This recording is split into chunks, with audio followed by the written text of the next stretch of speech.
8, 7, 6, 5, 4, 3, 2, 1.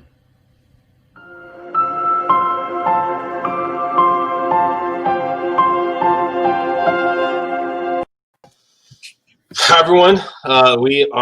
My name is Vinnie, and my co-host over here, David Wright. Welcome to be here.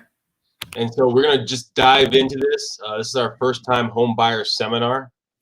And if you have any questions, if you're watching right now, feel free to reach out. We'd love to answer your questions while we're kind of going forward.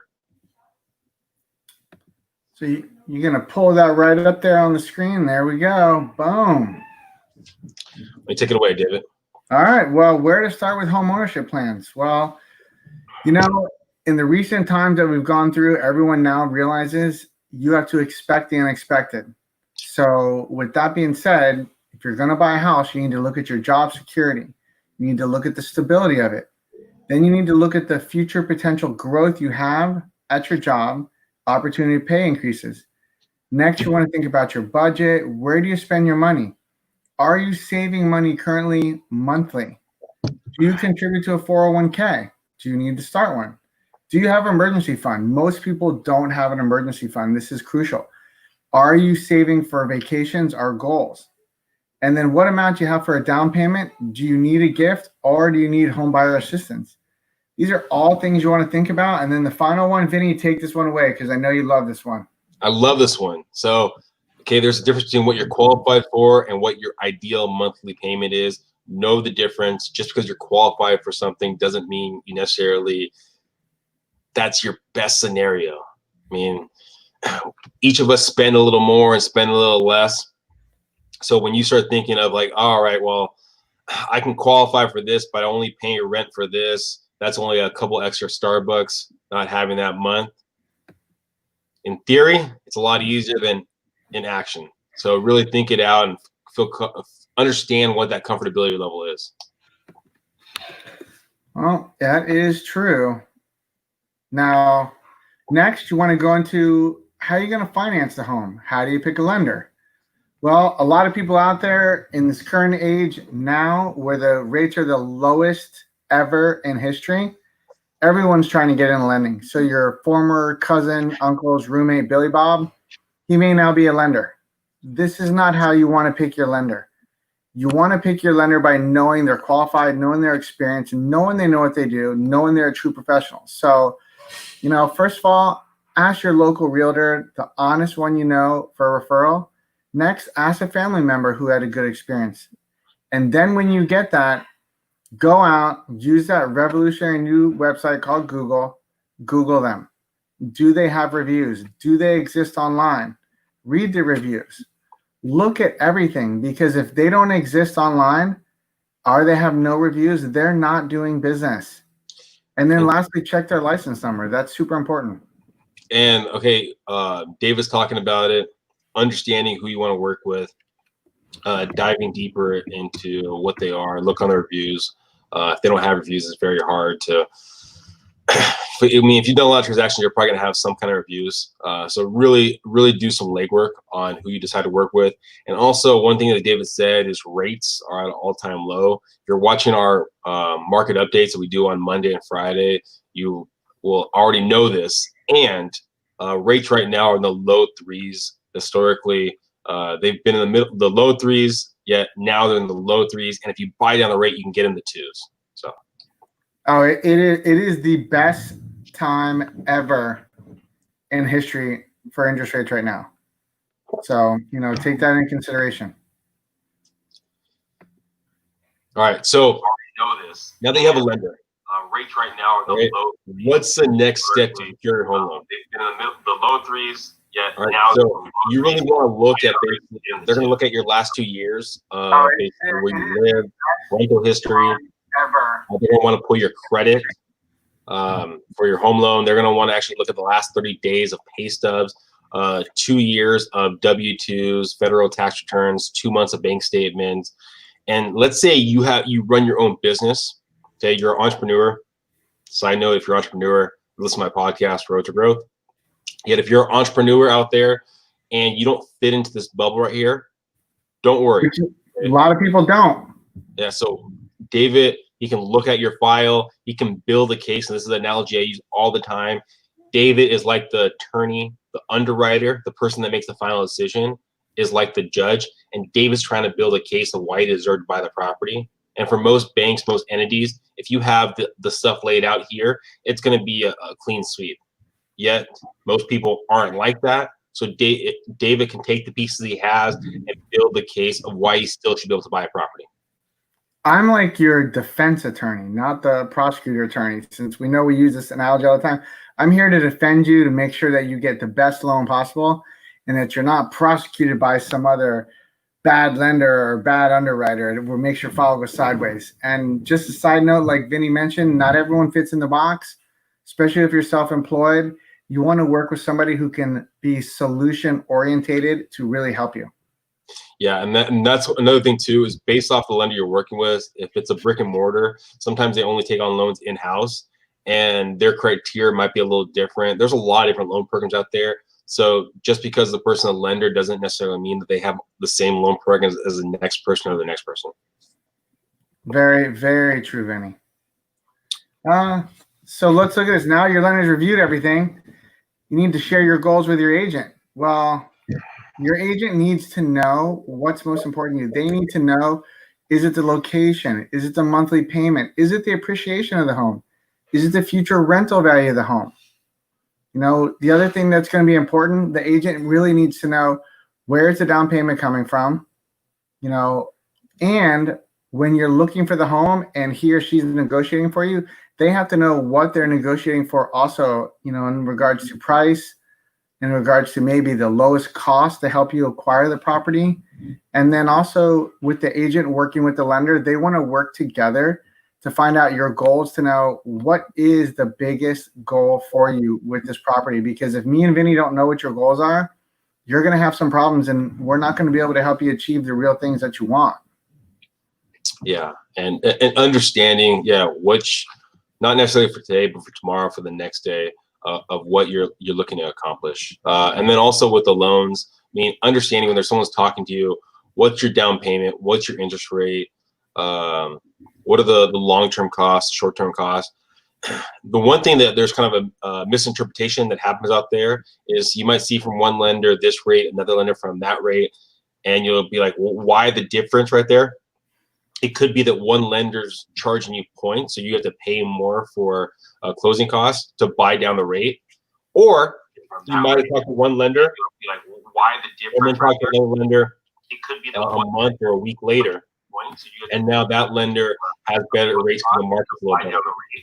So if you're going to talk to multiple lenders, talk to around the similar time frame. It could be a month or a week later. All right, so pre-qualification, if you've done it correctly, there's not going to be a horse story. All right. When you put it out there, is that you, David? I don't know why that keeps doing that right there. That's kind of interesting, because I'm gonna say unfortunately I wanted to see what it actually looks like. What it looks like on the Facebook Live. Yeah, I think the sound of it. Oh my goodness! I was like, okay, I can work past this. I can fight through this. And I was like, this is so. You did a good job. That was my mistake. I just wanted to see, you know, how good you look on Facebook Live, so I actually looked at it, and not a good thing to do while we're running this simultaneously. I appreciate that. All right, so horror stories of the loan, of the escrow, do happen. Yet, if the person has, the lender, the originator has enough of the pieces put together, there's not going to be issues that are come about because they can get figured out beforehand. All right. Also, too, be aware, don't make any drastic purchases, big purchases, new car, because that will affect the debt to income, which David can talk to a little about that. So this photo right here is kind of a wake-up call. That rabbit is real. Just like in real life, loans go bad. Loans will go bad because of what Vinny mentioned, because the lender didn't do the pre-qualification correctly, or in the middle of escrow, that car you always wanted, you bought. Or you go to Lowe's or Home Depot and everything you always wanted was on sale, and then you buy it on credit and the loan doesn't work. You want to do the pre-qualification correctly so that all your guidelines are met ahead of time, so that no one comes back to you later and the lender says, you need more money. Your loan doesn't fit guidelines. You need a cosigner. Loan costs just went up. You need to pay off this debt. Looking at all that stuff Vinnie talked about earlier, the 2 years pay or 2 years tax returns, 2 years W-2s, 2 current pay stubs, assets. We look at all that all ahead of time so that you don't go into an Alice in Wonderland nightmare disaster with your home loan, which Vinnie can tell you in real estate does happen. Does that happen, Vinnie? Did the loans ever go sideways during both transactions? I have no clue what you're talking about. Yes, it definitely has, and I'll give you an example of this. I had a client once that was moving from Arizona to San Diego. They talked to their lender. They were transitioning from Arizona to San Diego. They didn't have the transfer orders from Arizona to San Diego. Mind you, they were making it a primary residence. We asked the lender, hey, you're aware of the whole full facts. They're moving from Arizona. They're buying in California and San Diego. They said, yeah, that's not a problem. That's not a problem. Talked to the originator multiple times about this. We get into escrow, and he sends it over to his underwriter. And the underwriter looks everything over and goes, well, you don't have a transfer order. So they're not going to be having the payments. They're not going to have the monthly payments. They're not going to have the money coming in when they move to San Diego. So we can't give them the loan. And I go, well, that's what we talked about before with the originator. And they're, oh, well, I must have dropped the ball. I didn't realize that. And so he might have been a newer lender. But that's one thing to think about is just make sure that the person knows what the underwriter is going to look for, so there's no issues later on. So true. Many types of loan types out there. Which one's best for you? Well, you know, as you can see right there where it says 580 FICO, that's where FICO scores used to be before COVID. Now, FICO scores are now 640. 3.5% down payments still exist, and grant funds still have come back now. They're now back now. So if you need down payment assistance and grants, they are back. There's FHA loans, conventional loans, VA loans, jumbo loans, construction loans, all different types of loans. The reason why there's so many, because there's so many different situations that people have. And you want to make sure all your options are explored with your home buying and your loan. Super important that you get the right loan for your situation. Yeah.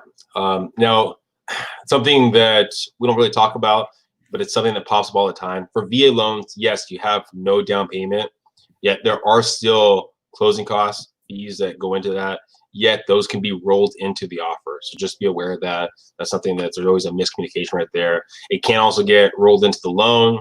It means you're selling points and compared to buying points like we previously talked about. All right, now, median home price appreciation 5-year gains. Now, mind you, this is what happened over the last 5 years. Now, I'm not saying this is going to happen in the next 5 years. I mean, it's probably, my assumption is probably not going to happen. We're closer to the top of the market than we are to the bottom of the market. And just to give you kind of a reference point of where everything sits, if you keep the property long enough, I mean, the prices are always going to go up. And that's always what's happened over the history of properties in the United States. They'll go down, they go back up. And something that if you're into stocks, something to be aware about, it doesn't matter what the stock is worth. Not going to happen. It's like it doesn't matter what the house is worth until you sell it or until you need to refi, until you need to do something with that property. Okay, so yes, there are going to be future gains if you keep it long enough. If you look at the last, 60 years of real estate, any real estate, if not more. So what are the average closing costs for a new home? Closing costs, usually 2.25%, 2%, somewhere around there. They really vary month to month when you close it. The lender, the Uncle Sam, everyone wants to get paid. So property taxes get rolled into the closing costs compared to you paying it separately. And closing costs can be negotiated by the realtor. That right there, that 2.25%, we always mention that, Vinnie. I know me and you go into depth a lot about this, because a lot of people, when they first buy their home, they go, I have the down payment, but they don't realize there's closing costs. So that 2.25%, that's what you need on top of the closing cost And that's a really real number. I mean, chances are you may be a little bit lower depending on the month you close in, but that's something you really want to consider when you're out there looking for a home is the closing costs. And is your agent fighting for you? Like, can they get them negotiated or can they not? Like some deals, there's no wiggle room. There's nothing that can be done. The home price is what it is. No one's going to pay for your closing costs. You need to be ready to pay for those yourself. Always plan on the worst. And if it's better, you know, if you hire Vinnie, chances are you're probably going to get a better outcome. I'd probably say that's about a 99% probability. But every deal is different, right, Vinnie? It's not all the time you can get closing costs covered. Yeah, it's really, I mean, you got to look at the full offer. We're going to get to this a little later. I mean, price is not necessarily the only selling point of an offer. You also have time frames, contingency time frame, escrow time frames, closing costs that are incorporated with it. Because the closing costs are coming off the bottom line for the seller. So something to kind of really think about of how everything's structured. And if you're watching our market updates Monday and Friday, which millions of people are, which we're very grateful for our millions of followers watching us, is, you know, it's amazing. The very interesting stat, because everyone's, I mean, I talk to people that aren't very familiar with what's going on in the market right now. One thing and they think, oh, with COVID, it's a great time to buy. And it can be. Rates are fantastic right now. And be aware that under 700,000, we have more properties in contract under escrow, right, than we have active on the market. All right, just to give you kind of a reference point, properties are still selling. We usually get a big influx of new properties hitting the market. We're not getting as much. So be aware of that, of the structuring of putting closing costs in your offer. It makes your offer a tad bit less appealing. Doesn't mean we can still maybe get some of it. It's just how we want to structure the offer to make it appealing and win out and make it a little easier. Very important things to think about when buying. How long do you plan to own the home? Okay, the average person looks to have some kind of real estate transaction every 5 to 7 years. Okay, that seems fast, doesn't it? Yeah. So where you buy is important. Are you looking for resale? Are you looking for future rent? Platform for rental meter is a platform that I tell a lot of people about. Very easy to use, a rental meter. Does buying home still allow you to have a life and sleep comfortably? I mean, that goes back to what our first slides. There's a difference what you qualify for and what you feel comfortable on your monthly payments.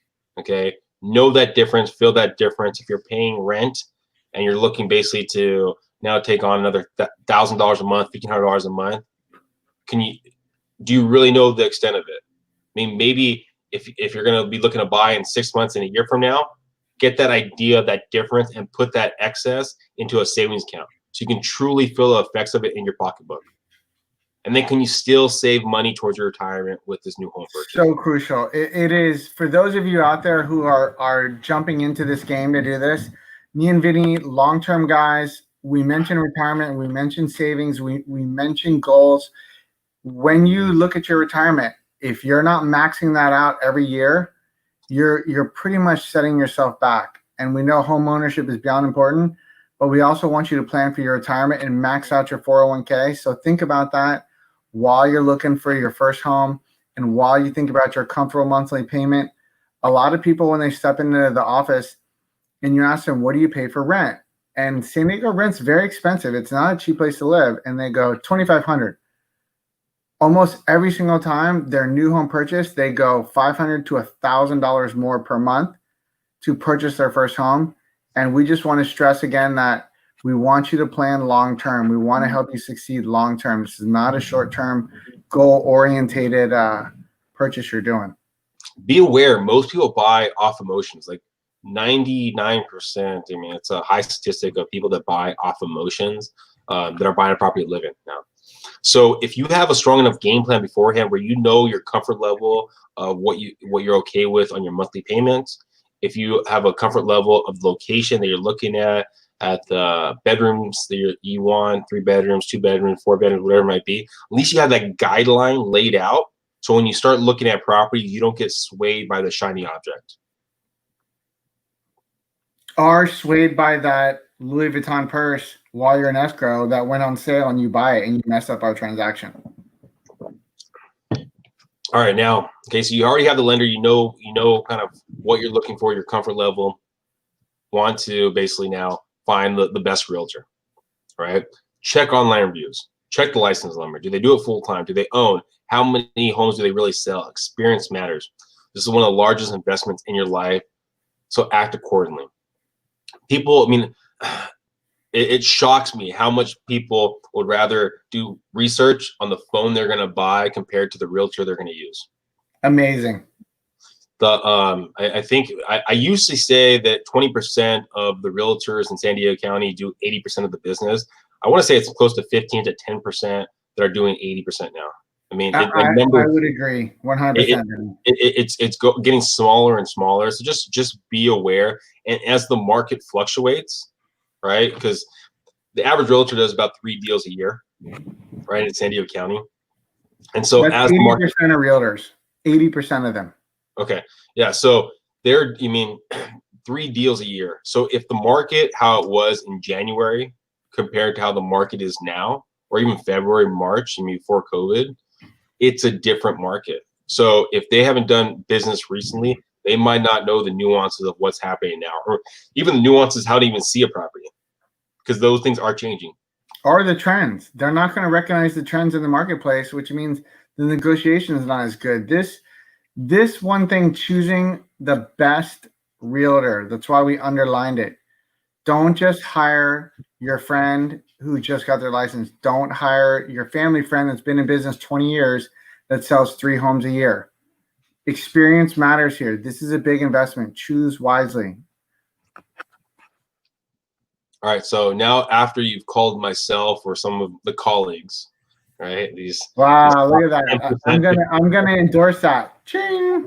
We're ready to kind of dive deeper into what you're looking to do. So we'll do a buyer's consult, sit down with you, and walk you through kind of the process we're going now, but also dive deeper into what you're looking to do, right? So the biggest categories that people are looking for: house size, okay, square footage, lot size, location of property.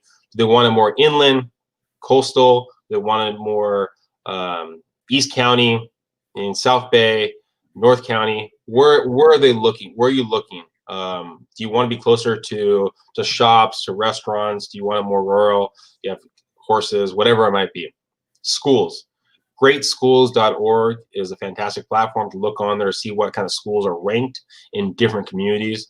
Also, too, our app. If you go to the Enriquez group, you can go. There's a link there. It'll take you to our app, and you can download that. It'll take you all the schools in the different area too. Appreciation. So it's hard to really find out. To know, okay, that an area is going to appreciate over time. One factor that really helps out is the idea of gentrification. This is where David asked me, what is gentrification for the people that don't know? What is that? I've never heard this word before. Can you please elaborate, Vinny, for those of us who don't use these high-level words like you? So there's a negative connotation of that, and it's a positive connotation. What the idea is gentrification is when a home is, let's say, in pretty bad condition. You get investors that purchase the property, renovate the property, and then resell it. So slowly over time, the values start going up, the rents start going up. So renters usually get fairly angry about that. Homeowners are usually happy about that because they start seeing their equity going up. So in areas that are kind of gentrifying, that's something, maybe a community you might want to look at, because you can see kind of appreciation happening in a community. And then price. Everything goes down in price. So really figuring out where you feel comfortable on your monthly payments, you can kind of look at that, at what price you feel comfortable. And if you are buying in a newer community, there might be Mellore's. Some newer communities have HOAs. Condos, attached properties are going to have more than likely an HOA. Maybe if it's a cloud condo, they might not. So things to really factor in on how you can have that monthly payment factor into your purchase price. So understand those things, and that's going to make life a little bit easier to make sure everyone's on the same game page. We also talk about another area in our 101 investor class, and we'll touch on a little bit here. It's time. You also, look at all those things Vinny just mentioned. You also want to think about what's your commute to the new property. How long does it take you to get there? Does it take you more time? Does it take you less time? Does that property location take away from your family time or give to it? You really want to consider all the big factors. Yeah. All right. Well, after you find the perfect house, you write an offer. What's next? All right. Let's jump in. So the following things, like we talked about this already before. All right. We're putting the offer in. Everyone thinks, okay, purchase price. That is not necessarily the biggest thing. Purchase price can play a factor.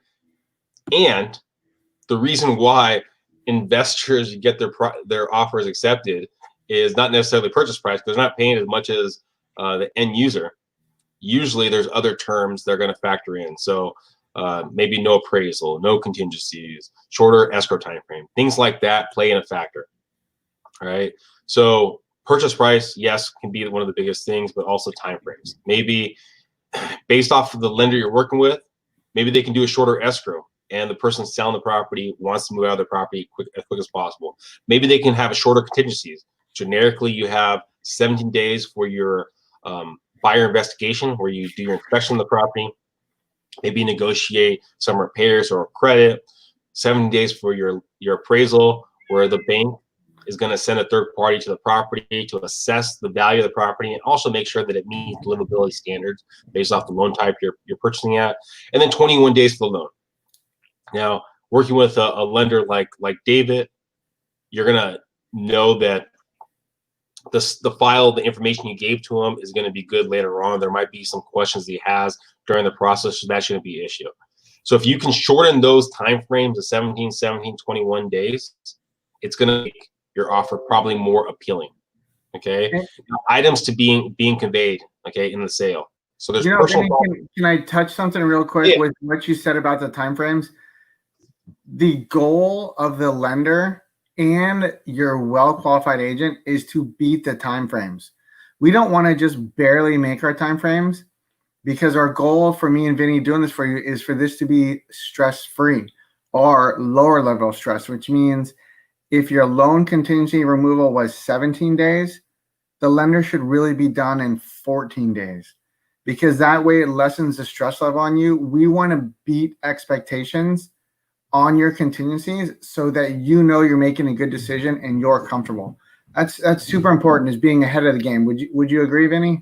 Yeah, I mean, the more the whole team is working together, the lender, the realtor, the buyer is working together, it's going to make the process a lot easier and a lot smoother. I mean, one of the biggest things through the transaction is the unknown. I mean, that's where most of the fear comes through of what's going to happen next, what goes on here, what am I doing here, is the unknown. Because again, if you're only doing this every 5 to 7 years, you probably don't remember what's happening then, what's happening next, and the process could be changing. I mean, the process is changing on a consistent basis, especially now with COVID going on. We're getting new documents every week, it seems like. Same with lending. Lending is changing almost on a weekly basis. We're getting ready to get new guidelines come out for self-employed borrowers in another week or two, which is going to make it harder for people to purchase. And if the lender's not up to date on guidelines changing, that transaction blows up in your face in the middle of escrow and everyone's mad. Yeah. So items to be conveyed in the sale or not. Okay. So you got personal property and real property. So the real property, okay, is like the structure. Okay. That's going to convey with the sale. Yet the personal property, right, like the stove, the refrigerator, items like that, that's where you're going to put it in your offer to make sure that it conveys. Sometimes people mess up on that. There's a miscommunication and you thought you were getting the refrigerator, but you find out that box was not checked, and now you're not getting the refrigerator. You're not getting the Viking refrigerator now? Hey, I've seen stuff like that happen. So make sure you have it structured right. And then the EMD. Now, David's a very aggressive lender, and he wants to make your offer look the best. EMD is such an arbitrary number. Okay, it's usually 1 to 3%. Most of the time, it's 1%. Sometimes people want 2 to 3%. It's whatever both sides can agree upon. David put here 5% because he wants to make your offer look so crazy strong that he goes, you know what, forget it. Just put 5% down. Doesn't have to be 5%. It can be 1%. It can even be less than that. Whatever the seller's willing to accept, because they're putting their property, they're taking the property off the market and they're putting that to escrow, and you're putting basically a good faith deposit into escrow. Now that good faith deposit can go towards your closing costs, your down payment, whatever it might be, and it's protected by those contingencies. Okay. And you know, the reason why, you know, you're working with people like Vinny and myself is Vinny has to portray a story to the listing agent and the seller of the home to get your offer accepted. And the better your offer looks, the stronger it is, the more likely it is to be accepted. And that's also why, you know, good agents like Vinny, they may come back to you and go, hey, send me a photo to submit with your offer. Send me a story about you buying a home. Send me something written about why you deserve it.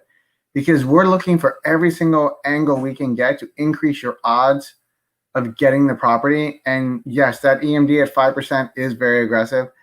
And it's going to vary over time depending on your offer. What's the right time for you to make the offer with the EMD? But it's crucial that the seller of the property knows why they need to pick you instead of just picking you over price. Exactly. All right, so what happens next? So your offer submitted.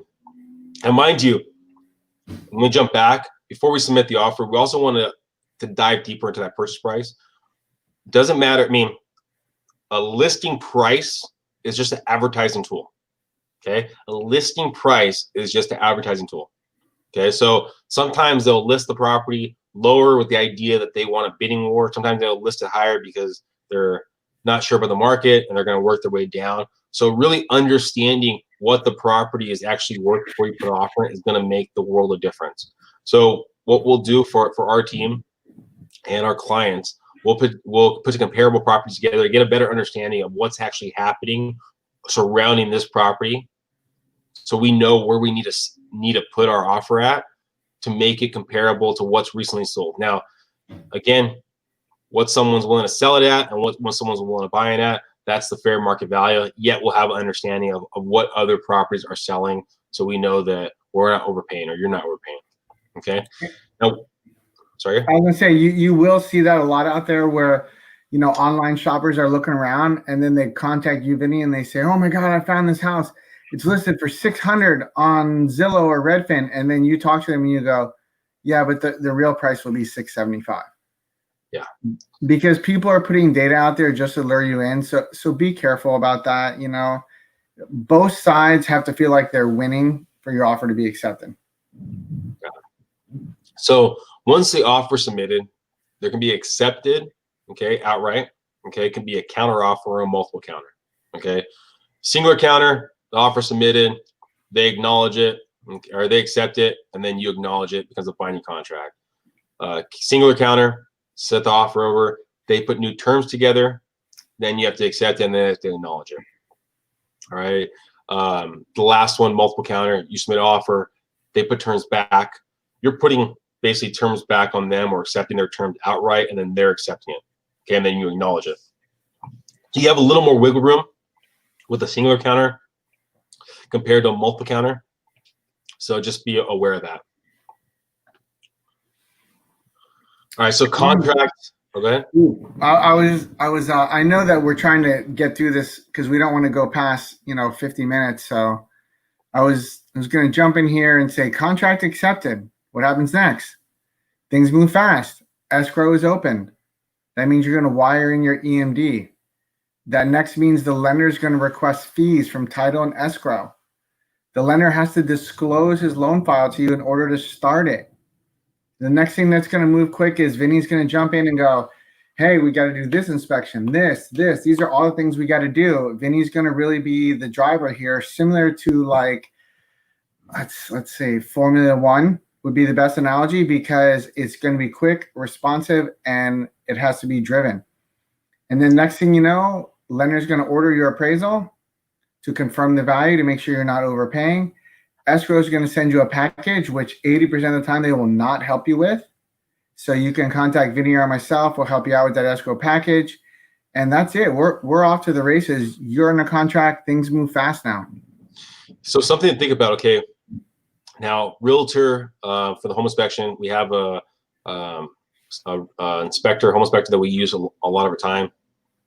He's a general practitioner, okay, right? So he's gonna, like, you go to a doctor and they're gonna give you an overview, a checkup, Right now, if there's items that need to have a specialist go in there, like let's say it's the plumbing, the roof, whatever it might be, and we have other people that we can kind of connect you with. All right. Now, based off of the age of the property or things that we see, go, hey, we might want a specialist in this, this, and this. If there's things that come back, then we can negotiate with the other side and say, hey, we want you to take care of this or take care of this. And they can say yes, they can say no. And as long as there's a meeting of the mind, everything can go forward. Now, be aware, no property is perfect, just like no person is perfect. But you want to make sure that it's perfect for you. All right. So we're going to dive into the property and really see if there's anything that you can't live with and figure out. It becomes a second negotiation. So even though it's in contract, now you have a second negotiation.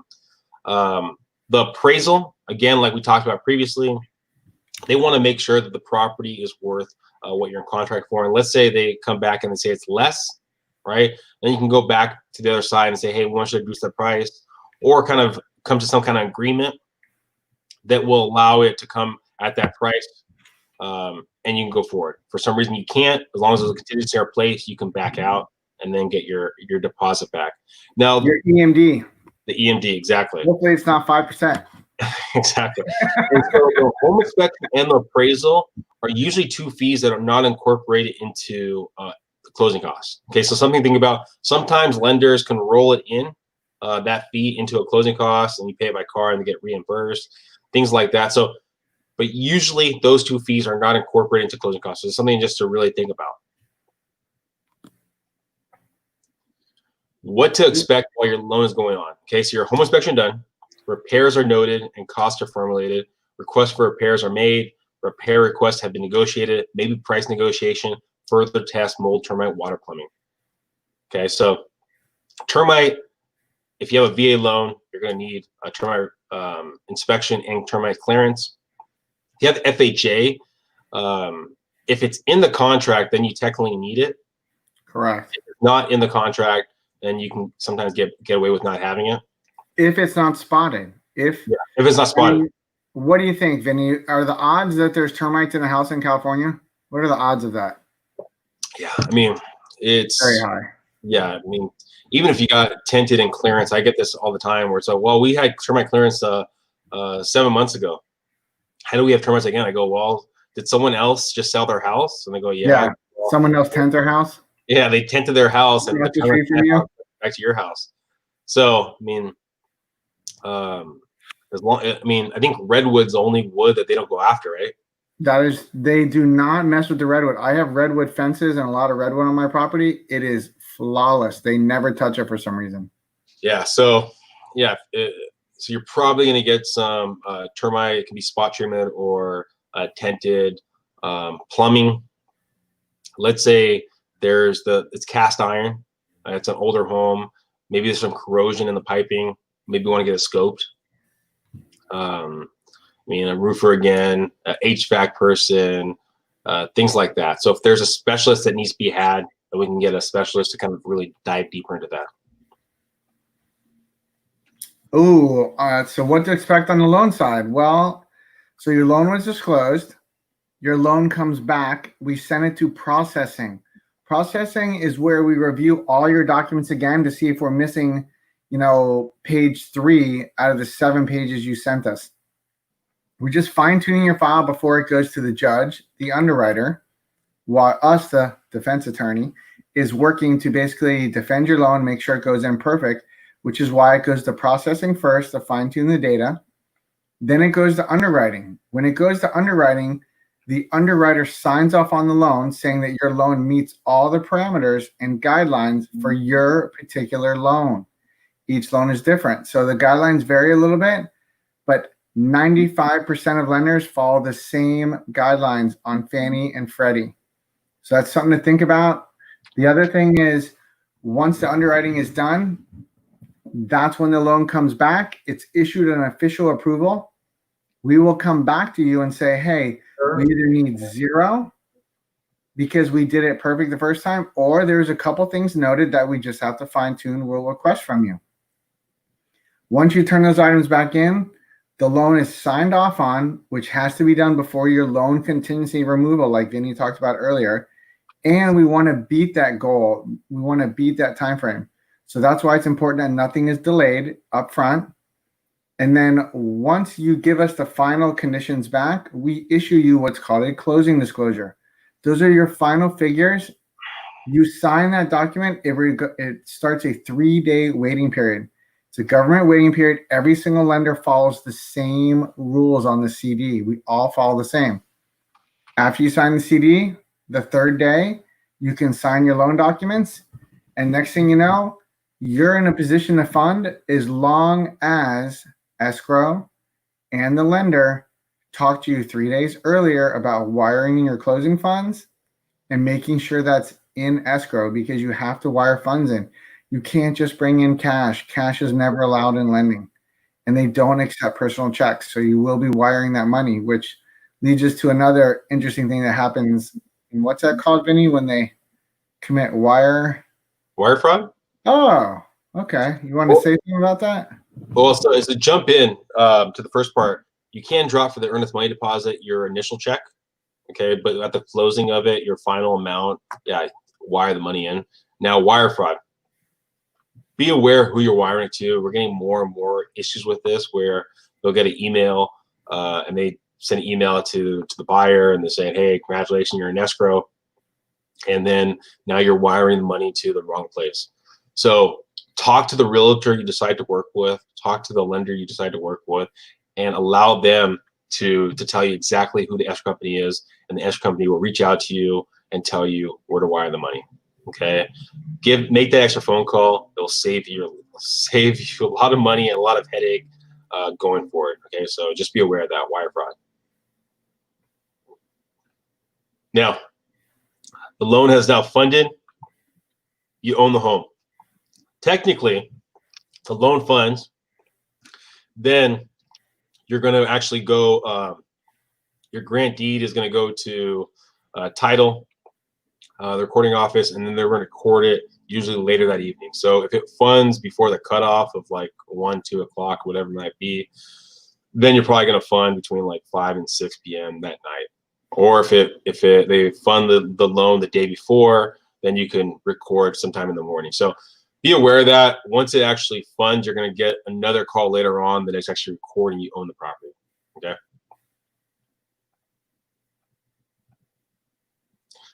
Now, oh, you want to jump in? Let's take this one. Yeah, let's. We'll both tag team this because we each have a kind of a similar opinion but a different angle. You know, is all this changing right now in the market? Yes. Have you ever seen interest rates this low? Never.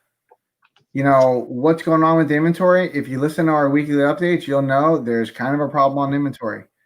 So is this whole process different during a challenging market? We're still going to follow the same order of operations, but the way that your good realtor treats the situation is going to be totally different than your realtor selling 3 homes a year. So now more than ever in this environment, I got to say the challenging environment, it's a great time to get a great deal at a rate that you'll probably never see again. But it's also a time that if you work with someone that's inexperienced, you may get the wrong house at the wrong price and you will be bummed out later. And you always need to consider what me and Vinny talked about earlier is you need to be owning this home for a minimum 5 years, if not 7 years, because that's where you're going to start making your long-term gains. Yeah. So something to think about. Okay. Not necessarily the price. Let's say the price doesn't change at all. It still sits where it sits, right? We don't talk about this so much, but you have an amortization. Okay, so picture a box, okay, and then with a line coming across. Okay, that the big chunk on the bottom, right, is basically interest. That small chunk that becomes a big chunk on the top is principal. So the longer you're in the loan, the more you're paying actually towards the principal. So let's say you own the property for 10 years and now looking at doing something with it, right? Yes, the values could be a lot higher than they were when you bought previously, and the original loan amount, okay, that you put on the house should be going down now in more considerable chunks. But if you bought the property last year, you're looking to do something in this year, might be aware that you're still very early on an amortization, right? So that chunk is not really a lot of your principal that's been paid. Okay, Very true, Vinny. It is the first 5 years of the loan is almost all interest. And I was going to jump in there. I was going to make a joke. When you're looking at this and you're buying a home, you want to think outside the box with someone that's strategically thinking. You don't want to work with someone who's a mime who's stuck in the box and they can't get out. And then you end up getting into a home that you can't get out of if something happens bad. And if you're just joining us right now, follow our market updates on Monday and Friday. Okay, we do it at 4 o'clock. So we can give you a better idea of where everything sits, where the market is, where the rates are, and why right now is a great time to buy with these historical interest rates. All right, so in this current market, is there a better price, better terms, better property, better long-term goals? I mean, every property is different. In a down market, in an up market, every property is different. I mean, the biggest things you focus on the monthly payment. Okay, so let's say if rates jumped up from where they sit now by 1%. I mean, how much are you truly saving? Right? We did this number, I want to say about a month or so ago, when the rates were a little bit higher at 3.5, but even higher than that, a couple months before that, we're at 4.5. And you're talking about a $40,000 difference, close to a $40,000 difference in purchasing power right there, from 639 to 600 when you talk about the interest rate change. So understanding where rates are and where pricing is going to give you a better idea of where that monthly payment is to allow you to is now the best time to purchase.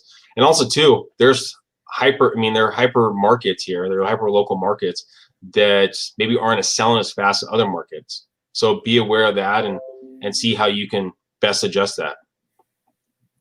And for those of you out there who are actually wondering about interest rates, myself and Vinnie, we both can email you the historic interest rates over like the last 20, 30 years, and your jaw will drop and hit the floor when you see how low rates are right now compared to what they traditionally are.